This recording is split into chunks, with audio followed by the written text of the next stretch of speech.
ഇറ്റലിയിൽ വന്നാൽ എല്ലാവരും ട്രൈ ചെയ്യാൻ ആഗ്രഹിക്കുന്ന രണ്ട് മെയിൻ ഫുഡ് ഐറ്റംസ് ആണ് പിzzയും പാസ്തയും. പാസ്ത ഇറ്റലിക്കാരുടെ ജീവിതത്തിൻ്റെ ഭാഗമാണ്. അതുകൊണ്ട് ഓരോ കുടുംബത്തിനും സ്വന്തമായ പാസ്ത റെസിപ്പീസ് കാണും. ഇറ്റലിക്കാർക്ക് പാസ്ത വെറും ഒരു ഫുഡല്ല, അത് അവരുടെ കൾച്ചറാണ്, അവരുടെ ഐഡൻറ്റിറ്റിയാണ്. ഇന്ന് ഞാൻ റോമിലെ ഫ്ലെമിനോയ്ക്ക് അടുത്തുള്ള പാസ്ത അഷൂത്തയിലാണ് വന്നിരിക്കുന്നത്. ഇവിടെ നിങ്ങൾക്ക് ഇഷ്ടമുള്ള പാസ്ത ഷേപ്പും ഇഷ്ടമുള്ള സോസും തിരഞ്ഞെടുക്കാം. അങ്ങനെ നിങ്ങളുടെ സ്വന്തം പാസ്ത കോമ്പിനേഷൻ ഉണ്ടാക്കാം.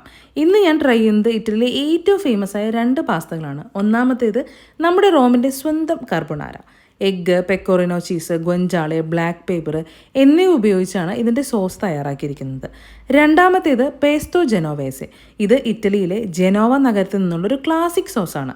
Fresh basil leaves, olive oil, garlic, cheese എന്നിവ ഉപയോഗിച്ചാണ് ഇതിൻ്റെ സോസ് തയ്യാറാക്കിയിരിക്കുന്നത്. ലോകത്ത് 300-ലധികം പാസ്ത ഷേപ്സ് ഉണ്ടെന്നാണ് പറയുന്നത്. ഓരോ പാസ്ത ഷേപ്പിനും അതിനോട് ഏറ്റവും നന്നായി ചേരുന്ന സോസ് ഉണ്ടെന്നാണ് ഇറ്റാലിയൻസ് വിശ്വസിക്കുന്നത്. അതിനാലാണ് പാസ്ത ഇവിടെ ഒരു ഭക്ഷണമല്ല, ഒരു ട്രഡീഷൻ കൂടിയായത്. നിങ്ങളുടെ ഫേവറേറ്റ് പാസ്ത ഏതാണെന്ന് ഇതിന് താഴെ കമൻറ്റ് ചെയ്യണേ.